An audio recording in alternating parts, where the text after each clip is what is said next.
Pourquoi est-ce que les sectes existent? Pourquoi est-ce que les gens créent des sectes?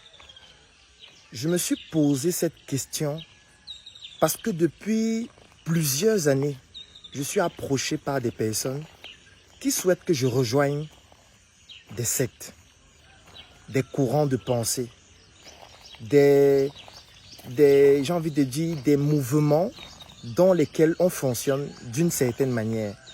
Et ces personnes me disaient toujours, Claudel, vraiment tu es quelqu'un de magnifique, si tu nous rejoins, tu seras plus grand, tu seras encore plus fort.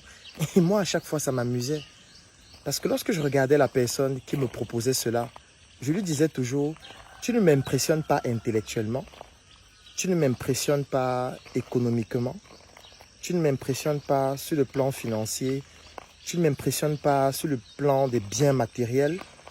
Et même lorsque c'était le cas, c'est-à-dire lorsque la personne qui me proposait cela avait un ascendant visible sur moi en ce qui concerne les biens, l'économie, l'intelligence, lorsque je faisais une relation de cause à effet ou alors une corrélation entre mon niveau actuel et le niveau qu'il a et le temps que ça va me mettre pour avoir peut-être son niveau, je me rendais compte qu'en réalité, dans très peu de temps, j'aurai un niveau supérieur à ce qu'il a actuellement.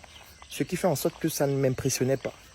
Et moi, je leur disais toujours, tu ne peux pas me proposer de venir rejoindre un mouvement pour être plus grand, alors que toi qui es en train de me proposer ça, tu es plus médiocre que moi.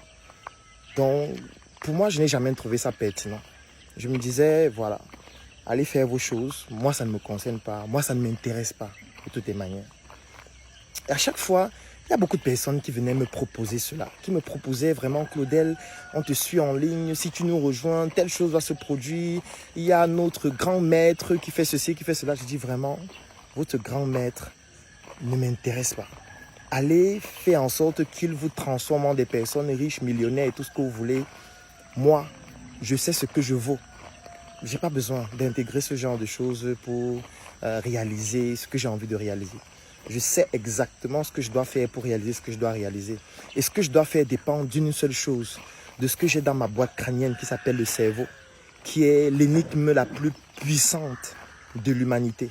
Et j'ai appris à l'utiliser. Et grâce à ça, ça me permet de réaliser ce que j'ai à réaliser.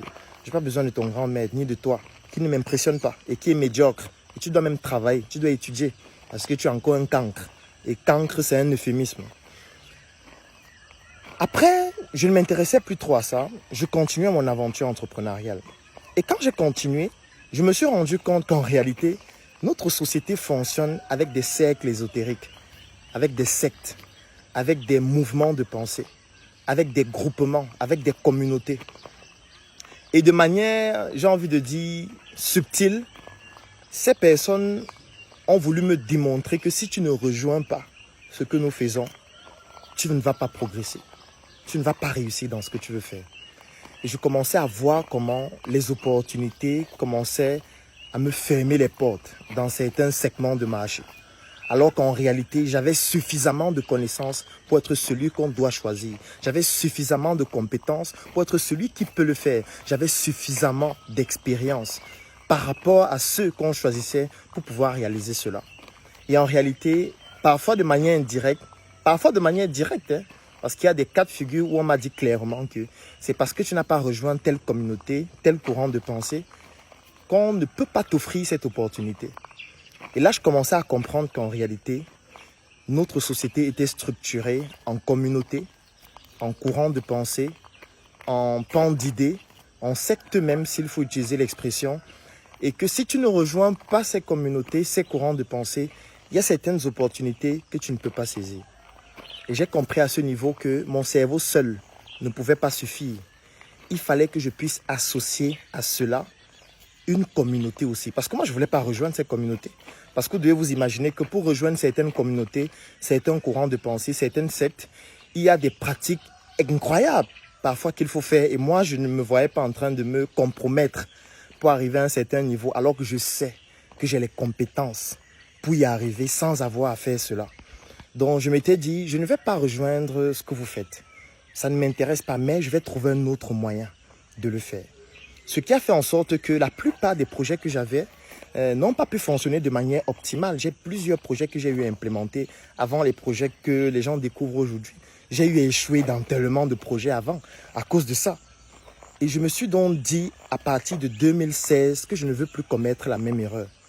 Il faut que je puisse trouver un moyen de pallier à cette difficulté, à ce challenge, à cette route qu'on est en train de j'ai envie de dire qu'on est en train de fermer et surtout à ces opportunités qu'on est en train de m'empêcher de saisir. Et en 2016, je me dis, il faut que je crée la Startup Academy. Il faut que je crée un mouvement, un courant de pensée où tout le monde aura l'opportunité de s'en sortir, de réussir. S'il est compétent, s'il comprend exactement comment faire pour bénéficier des opportunités qu'on peut retrouver dans une communauté. Au départ, la Startup Academy était une toute petite association qui comportait un seul membre et ce membre, c'était moi. Je faisais mes petites conférences dans les villes de Yaoundé, dans les villes de Douala. J'essayais de partager ma passion avec les autres en ce qui concerne l'entrepreneuriat. Je partageais mes échecs. C'est-à-dire, j'expliquais aux gens, voilà les projets que j'ai eu à faire, je n'ai pas réussi. Voilà tel autre projet que j'ai eu à faire, je n'ai pas réussi. Aujourd'hui, je suis en train de vouloir faire ça. Je ne sais pas si je vais réussir, mais au moins, je sais quelque chose. Si on n'est pas ensemble, ça ne va pas fonctionner. Parce qu'avec les autres projets, on m'a fermé les portes. Pas parce que je n'étais pas compétent, pas parce que je n'avais pas d'expérience, mais parce que je n'étais pas dans la communauté qu'il faut. Je n'étais pas dans le courant de pensée qu'il faut. Aujourd'hui, je veux qu'on crée notre courant de pensée ensemble. Je veux que vous et moi, on ne puisse plus être moi, mais on puisse être nous. Et qu'on puisse bâtir ça ensemble. Je viens de créer le Claudel Noumbicier Business Group. Un groupe dans lequel nous parlons business, affaires et opportunités. Si c'est un groupe qui t'intéresse, écris-moi inbox.